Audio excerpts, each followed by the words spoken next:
بسم الله الرحمن الرحيم. الحمد لله رب العالمين، الصلاة والسلام على أشرف الأنبياء والمرسلين وعلى آله وأصحابه أجمعين ومن تبعهم بإحسان إلى يوم الدين. أما بعد، عزیز القدر بھائیوں اور دوستوں اور لائق احترام ماؤں اور بہنوں،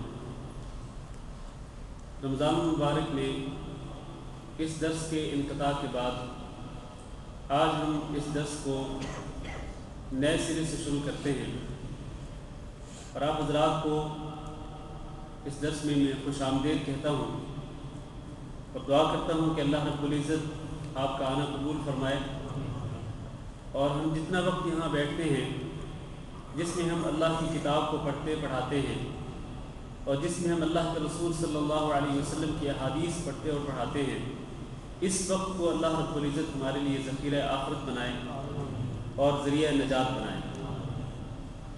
میرے بھائیوں، جیسا کہ آپ کو معلوم ہے کہ ہم مغرب کی نماز کے بعد ہر جمعہ کو حدیث کی کلاس پڑھتے ہیں، جس میں عمدۃ الاحکام نامی کتاب میں سے وہ احادیث پڑھی جاتی ہیں کہ جو احکام کے متعلق ہیں، مسائل کے متعلق ہیں۔ تو احادیث کی روشنی میں ہم شرعی مسائل کا علم حاصل کرتے ہیں۔ اس کے بعد عشاء کی نماز اور پھر ہم درس تفسیر لیتے ہیں۔ درس تفسیر میں آپ کو معلوم ہے کہ ہم نے شروع سے سورۃ الفاتحہ سے شروع کیا، پھر ہم نے سورۃ البقرہ شروع کی اور آیت نمبر 187 تک ہم پہنچے تھے۔ رمضان سے پہلے ہم 187 تک پہنچے تھے اور آج ہم نے 188 سے شروع کرنا تھا، لیکن اس درس کو ری سٹارٹ کرتے ہوئے میں نے یہ مناسب سمجھا ہے کہ قرآن کے حوالے سے چند اہم باتیں آپ کے سامنے عرض کروں، کیونکہ ساتھی بھی پورے نہیں ہیں اور شاید ساتھیوں کو تمام ساتھیوں کو اطلاع نہیں ہو سکی۔ تو آج چونکہ ہم درس شروع کر چکے ہیں تو آپ کے ذریعے انشاءاللہ باقی دوستوں کو بھی اطلاع ہو جائے گی۔ تو ایک مختصر سا درس قرآن کے حوالے سے میں عرض کرنا چاہتا ہوں۔ آپ کو معلوم ہے کہ قرآن اللہ کا کلام ہے اور اللہ کی سچی کتاب ہے، آسمانی کتاب جس کو اللہ رب العزت نے انسانیت کی ہدایت کے لیے نازل فرمایا۔ وہ کتاب کہ جو ہر قسم کے شک و شبہ سے بالا تر ہے، ذالک الکتاب لا ریب فیہ، بغیر کسی شک و شبہ سے بالا تر کتاب، اور یہ ہدایت ہے للمتقین، متقی لوگوں کے لیے۔ اور یہ اللہ کی جو کتاب ہے یہ اس قدر مؤثر کتاب ہے، اپنے اندر یہ اتنی تاثیر رکھتی ہے کہ اللہ تعالیٰ نے اس کی تاثیر کے متعلق ارشاد فرمایا کہ لو انزلنا هذا القرآن على جبل لرأيته خاشعا متصدعا من خشية اللہ، کہ اگر ہم اس قرآن کو کسی پہاڑ پر نازل کرتے لرأيته خاشعا، تو آپ اس کو دیکھتے کہ اس کے اندر خشوع پیدا ہو گیا ہے، وہ پہاڑ لرز رہا ہے، وہ پہاڑ کانپ رہا ہے، متصدعا من خشیۃ اللہ۔ اور یہ قرآن مجید اتنا مؤثر ہے کہ اللہ کی خشیت اور اللہ کے خوف کی وجہ سے آپ دیکھتے کہ وہ پہاڑ پھٹا جا رہا ہے۔ میرے بھائیوں، اگر یہ قرآن مجید ایک پہاڑ کو متاثر کر سکتا ہے، حالانکہ پہاڑ جامد ہے، اس کے اندر روح نہیں، ایک پہاڑ کو متاثر کر سکتا ہے اور اس کے اندر اس قرآن کی وجہ سے اللہ کی خشیت پیدا ہو سکتی ہے اور اس قرآن کی تاثیر کی وجہ سے وہ پھٹ سکتا ہے، تو کیا مومن کا دل قرآن مجید کے ساتھ متاثر نہیں ہو سکتا؟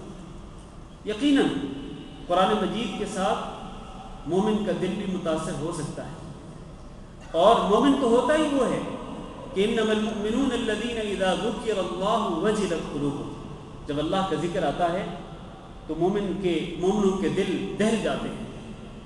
وَإِذَا تُلِيَتْ عَلَيْهِمْ آيَاتُهُ زَادَتْهُمْ ایمانا، اور جب اللہ کی آیات کی تلاوت کی جاتی ہے مومنوں پر تو ان کے ایمان میں اضافہ ہو جاتا ہے۔ یہ ہیں وہ سچے مومن کہ قرآن مجید کی آیات کو سنتے ہیں، قرآن مجید کی آیات کو پڑھتے پڑھاتے ہیں تو ان کے ایمان میں اضافہ ہو جاتا ہے۔ یہ ہیں وہ سچے مومن۔ اللہ تعالیٰ سے دعا کرتے ہیں کہ اللہ ہم سب کو ان سچے مومنوں کے صف میں شامل فرمائے۔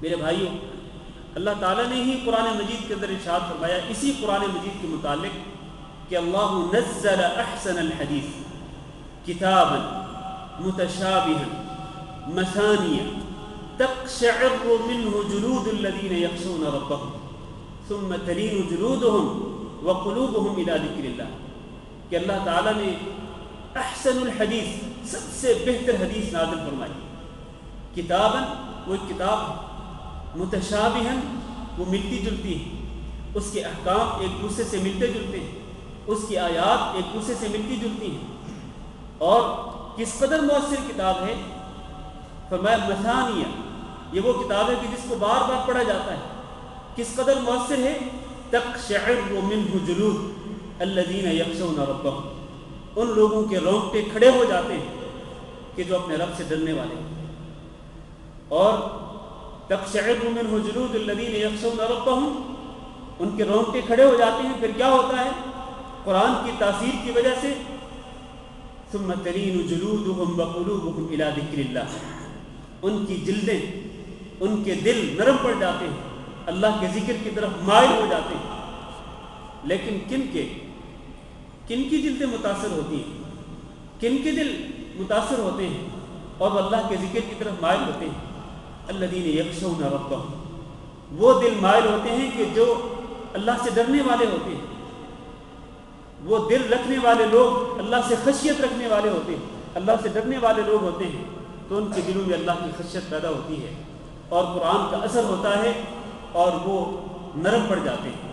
میرے بھائیوں، یہ تو ایک حقیقت ہے، اللہ تعالیٰ نے قرآن مجید کے اندر قرآن مجید کے متعلق کی حقیقت بیان کر دی کہ یہ اس قدر مؤثر کتاب ہے۔ لیکن ہمیں اگر ہم یہ جو آیات ہیں ہم ان کو ایک سائڈ پہ رکھیں تو ایک کافر جو ہے میرے بھائیوں، کافر بھی اس کا اعتراف کرتا ہے کہ قرآن مجید واقعتاً مؤثر کتاب ہے۔ آپ کو معلوم ہے کہ بعض کفار جو نبی کریم صلی اللہ علیہ وسلم کی زبانی قرآن مجید کو سنتے تھے، سننے کے بعد وہ چھپ چھپ کر قرآن مجید کو سنا کرتے تھے، لیکن سننے کے بعد وہ جب آپس میں اکٹھے ہوتے تو اعتراف کرتے تھے کہ یہ کلام اللہ کا سچا کلام ہے، یہ کسی عام انسان کا کلام نہیں ہے۔ وہ کفار بھی اعتراف کرتے تھے قرآن مجید کی حقانیت کا اور اس کی صداقت کا اعتراف کرتے تھے۔ میں یہاں آج کی اس تمہیدی گفتگو میں جو کہ قرآن مجید کے متعلق کر رہا ہوں، اس دور کے ایک کافر کا ایک مقولہ یا اس کے کلام بیان کرنا چاہتا ہوں۔ ایک فرانسیسی مستشرق ہے جس کا نام جوزیف آرنسٹ۔ وہ کیا کہتا ہے؟ وہ یہ کہتا ہے کہ میرے پاس ایک مکتبہ ہے، لائبریری، اس میں ہزاروں کتابیں، سیاسی بھی ہیں، معاشرتی بھی ہیں، ادبی بھی ہیں، اور مختلف ٹاپکس پر، مختلف موضوعات پر، مختلف فنون پر ہزاروں کتابیں میری لائبریری میں موجود ہیں۔ وہ کہتا ہے کہ ان میں سے بعض کتابیں ایسی ہیں کہ جن کو میں نے ایک ایک مرتبہ پڑھا ہے، اور بعض کتابیں ایسی ہیں کہ جن کو میں نے زینت کے لیے رکھا ہوا ہے اور ان کو میں نے ایک مرتبہ بھی نہیں پڑھا۔ لیکن کہتے ہونا کہ کتاب واحد، ایک کتاب ایسی ہے کہ تؤنسنی قراءتہ دائما، کہ جس سے مجھے ہمیشہ انس ملتا ہے، ہمیشہ میں اس کتاب کو پڑھتا ہوں، بار بار پڑھتا ہوں۔ یہ مستشرق ہے، کافر ہے یہ، لیکن وہ اس بات کا اعتراف کر رہا ہے کہ میری لائبریری میں ہزاروں کتابیں ہونے کے باوجود بعض کتابوں کو میں نے ایک ایک مرتبہ پڑھا، بعض کو میں نے پڑھا ہی نہیں اور وہ صرف زینت کے لیے رکھی ہوئی ہے، لیکن ایک کتاب ایسی ہے کہ جس سے مجھے انس ملتا ہے، جس سے میں مانوس ہوں اور اس کو بار بار پڑھتا ہوں۔ اور وہ کتاب کون سی ہے؟ ہوا کتاب المسلمین القرآن، وہ مسلمانوں کی کتاب قرآن مجید۔ کہتا ہے فَكُلَّمَا أَحْسَسْتُ بِالْإِجْهَادِ، میں جب بھی تھکاوٹ محسوس کرتا ہوں، وَأَرَدْتُ أَن تَنْفَتِحَ لِي أَبْوَابُ الْمَعَانِي وَالْكَمَالَاتِ، اور جب میں یہ چاہتا ہوں کہ میرے سامنے علم کے دروازے کھل جائیں اور کمالات کے دروازے مفتوح ہو جائیں، تو میں کیا کرتا ہوں؟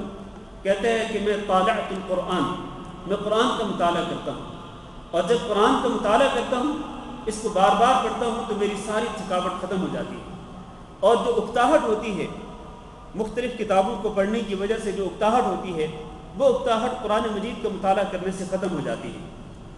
اور پھر یہ کہتے ہیں کہ لو اراد احد، اگر کوئی شخص یہ چاہے ان یعتقد بکتاب نزل من السماء، کہ وہ کسی کتاب کے بارے میں یہ عقیدہ رکھے کہ یہ کتاب آسمان سے منزل ہے، فإنه الكتاب هو القرآن لا غیر، تو وہ آسمانی کتاب صرف اور صرف قرآن مجید ہی ہے، اس کے سوا کوئی کتاب نہیں۔ یہ وہ کتاب ہے کہ جو اللہ تعالیٰ نے آسمان سے نازل کی۔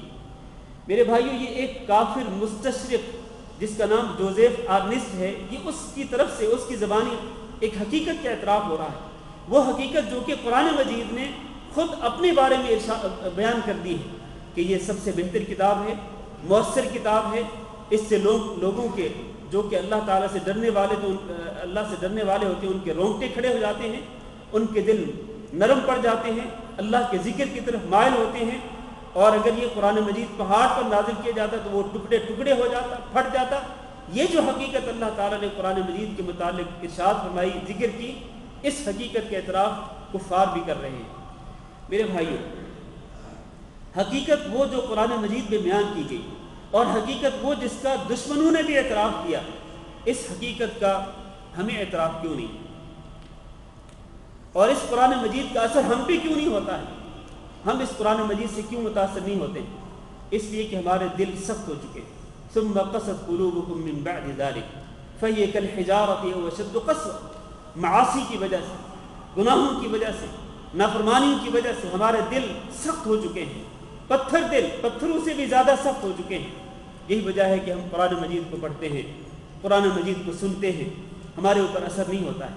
میرے بھائیوں، یہ قرآن مجید وہ کتاب ہے کہ اس کے متعلق خود قرآن مجید کے اندر ہی اللہ تعالیٰ نے فرمایا کہ یہ ایک نور ہے، یہ قرآن مجید نور ہے۔ اللہ نے فرمایا فآمنوا باللہ ورسولہ والنور الذی انزلنا، اللہ پر ایمان لاؤ، اس کے رسول پر ایمان لاؤ، اور اس نور پر ایمان لاؤ جس کو ہم نے نازل کیا ہے۔ یہ قرآن مجید وہ کتاب ہے کہ جس کے متعلق اللہ نے فرمایا کہ یہ برہان ہے، اللہ کی طرف سے دلیل ہے کہ جس کے ذریعے حق اور باطل میں فرق ہوتا ہے۔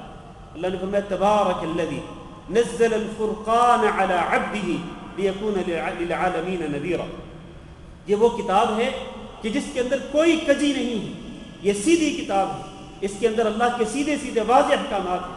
اللہ نے فرمایا الحمدللہ الذی انزل علی عبدہ الکتاب ولم یجعل له عوجا قیما لینذر الذین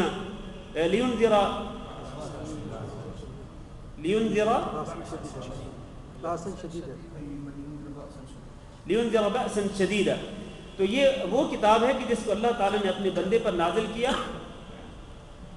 وَلَمْ يَجْعَلْ لَهُ عِوَجًا، اور اس کے اندر کوئی کجی نہیں رکھی، قیماً، سیدھی کتاب ہے اور سیدھا راستہ دکھلانے والی ہے، لِيُنذِرَ بَأْسًا شَدِيدًا مِّن لَّدُنْهُ وَيُبَشِّرَ الْمُؤْمِنِينَ الَّذِينَ يَعْمَلُونَ الصَّالِحَاتِ أَنَّ لَهُمْ أَجْرًا حَسَنًا مَاكِثِينَ فِيهِ أَبَدًا۔ یہ وہ کتاب ہے کہ جس کے متعلق اللہ نے فرمایا کہ یہ حق ہے، یہی کتاب ہی حق ہے جس کو اللہ تعالیٰ نے نازل فرمایا۔ اللہ نے فرمایا قل یا ایھا الناس قد جاءکم الحق من ربکم، اے لوگو تمہارے پاس تمہارے رب کی طرف سے حق آ چکا۔ میرے بھائیوں، وہ کتاب جو کہ حق پر مبنی ہے اور جو شروع سے لے کر آخر تک حق ہی حق ہے، اس کے اندر حق کے سوا کوئی نہیں، اس کتاب کو ہم اگر جائزہ لیں تو ہم لوگوں کو 3 قسموں میں تقسیم پاتے ہیں۔ لوگوں کو ہم 3 قسموں میں تقسیم کر سکتے ہیں اس کتاب کے حوالے سے، جس کو اللہ تعالیٰ نے حق قرار دیا ہے۔ چنانچہ پہلی قسم وہ ہے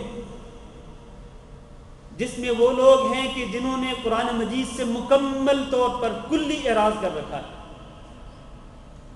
اور یہ معلوم ہونا چاہیے کہ جن لوگوں نے قرآن مجید سے کلی اعراض کر رکھا ہے،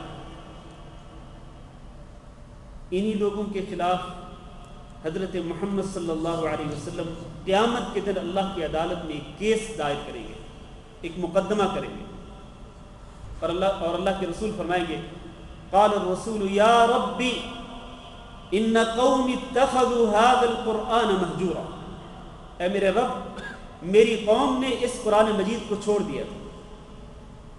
ان قوم اتخذوا هذا القرآن مہجورا, کہ میری قوم نے اس کتاب کو چھوڑ دیا تھا. چھوڑنے کا معنی کیا ہے؟ اس کی تلاوت کو چھوڑ دیا تھا, اس کے اندر غور و فکر کو چھوڑ دیا تھا, تدبر کو ترک کر دیا تھا, اس پر عمل کرنے کو ترک کر دیا تھا, اس کو دستور حیات نہیں بنایا تھا بلکہ منمانی زندگی بسر کی تھی.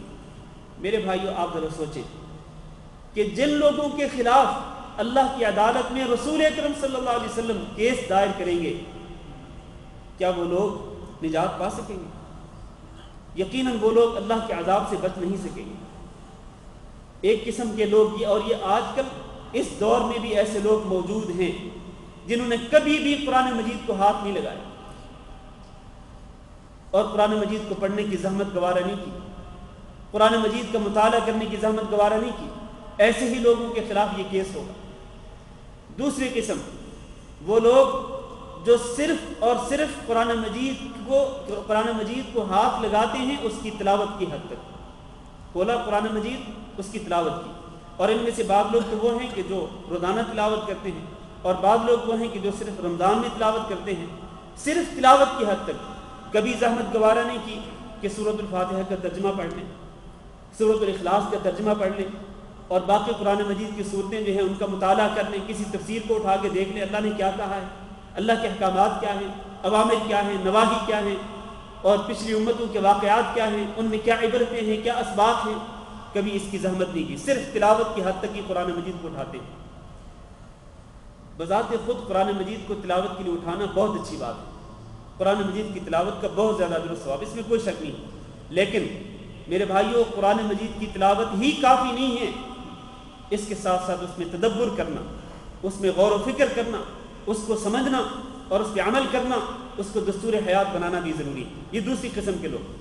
تیسری قسم کے لوگ وہ ہیں کہ جو قرآن مجید کی تلاوت کرتے ہیں اور قرآن مجید کی تفسیر کا مطالعہ بھی کرتے ہیں, قرآن مجید کو سمجھنے کی کوشش کرتے ہیں, قرآن مجید پر عمل کرنے کی کوشش کرتے ہیں.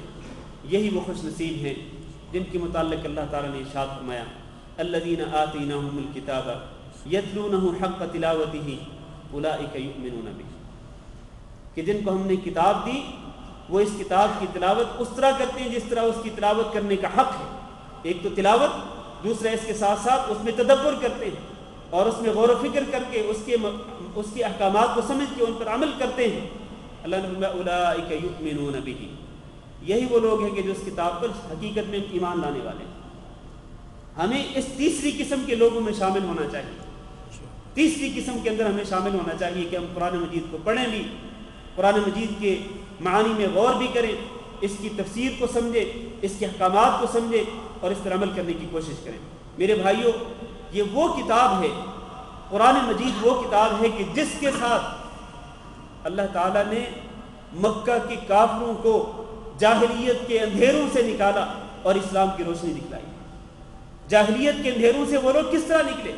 اسی قرآن مجید کے ذریعے. اللہ نے فرمایا قد جاءکم من اللہ نور وکتاب مبین یہدی بہ اللہ من اتبع رضوانہ سبل السلام ویخرجہم من الظلمات الی النور بإذنہ ویہدیہم الی صراط مستقیم. تمہارے پاس کتاب آ چکی, نور آ چکا. یہدی بہ اللہ من اتبع رضوانہ, جو اللہ تعالیٰ کی رضا کا متلاشی ہوتا ہے اللہ تعالیٰ اس کو اس کتاب کے ذریعے ہدایت دیتا ہے, اس کی رہنمائی کرتا ہے. کس کی طرف؟ سبل السلام, سلامتی کے راستوں کی طرف اللہ تعالیٰ اس کی رہنمائی کرتا ہے. وَيُخْرِجُهُم مِّنَ الظُّلُمَاتِ إِلَى النُّورِ, اور اس کتاب کے ذریعے اللہ تعالیٰ تاریکیوں سے نکالتا ہے, ظلمات سے نکالتا ہے, روشنی کی طرف لاتا ہے. اور وَيَهْدِيهِمْ إِلَى صِرَاطٍ مُسْتَقِيمٍ, اللہ تعالیٰ صراط مستقیم کی طرف رہنمائی کر دیتا ہے. اگر کسی نے صراط مستقیم کو پانا ہو, وہ صراط مستقیم, وہ سیدھا راستہ جو اللہ کی رضا تک پہنچاتا ہے, جو کہ جنت تک پہنچاتا ہے, اس سیدھے راستے کو اگر کسی نے پانا ہو تو اس قرآن مجید کو اپنے سینے سے لگا لے, قرآن مجید کو مضبوطی سے تھام لے, اس قرآن مجید کو پڑھے, اس کے اندر اس کا مطالعہ کرے, اس کے اندر غور و فکر کرے, اس کو دستور حیات بنائے, اس پر عمل کر لے, تو یقیناً وہ صراط مستقیم پہ گامزن ہو جائے گا. اللہ تعالیٰ سے دعا کرتے ہیں.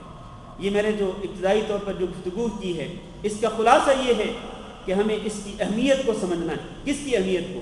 کہ ہمیں قرآن مجید کو پڑھنا ہے، قرآن مجید کو سمجھنا ہے، قرآن مجید پر عمل کرنا ہے، ہمیں خود بھی اور اپنے بچوں کو بھی اس کی طرف متوجہ کرنا ہے، اپنے بچوں کو، اپنی فیملی کو، اپنے بچوں کو، اولاد کو، اور آج کے نوجوان نسل کو ہمیں قرآن مجید کی طرف لانا ہے۔ میرے بھائیوں، آج بہت سارے فتنے ہیں جنہوں نے گھیر رکھا ہے ہم کو، ہمیں بھی اور ہماری نوجوان نسل کو بھی۔ ان فتنوں سے نکلنے کا واحد راستہ یہ ہے کہ ہم قرآن مجید کی طرف واپس لوٹ آئیں۔ قرآن مجید کے ذریعے ہم اندھیروں سے نکلیں گے اور روشنی کی طرف آئیں گے۔ اللہ تعالیٰ سے دعا کرتے ہیں کہ اللہ ہم سب کو قرآن مجید کے ذریعے اللہ تعالیٰ ہم سب کے دلوں کو منور فرمائے۔ اللہ تعالیٰ ہمیں اندھیروں سے نکال کر روشنی کی طرف لائے۔ ہمیں اللہ تعالیٰ وہ نور دکھلا دے کہ جس نور کو ہم دیکھ لیں تو اس کے بعد پھر ہمارے لیے جنت میں پہنچنا آسان ہو جائے۔ اس نور کے ذریعے اللہ تعالیٰ کی رضا ہمیں نصیب ہو جائے۔ اس کتاب کو اللہ تعالیٰ ہمارے دلوں کا نور بنائے، ہمارے لیے ہمارے لیے ذریعہ نجات بنائے، قبر میں ہمارا ساتھی بنائے، قیامت کے دن ہمارا ساتھی بنائے۔ اس کتاب کو اللہ تعالیٰ ہمارے لیے شافع بنائے، اس کی شفاعت کو ہمارے حق میں قبول فرمائے۔ استغفر اللہ لی ولکم ولسائر المسلمین فاستغفروہ انہ هو الغفور الرحیم۔ آج کا درس یہیں پر ختم کرتے ہیں۔ میں آپ سے گزارش کرتا ہوں کہ چونکہ انقطاع رہا پچھلے مہینے میں، تو بہت سارے ساتھی آج موجود نہیں ہیں۔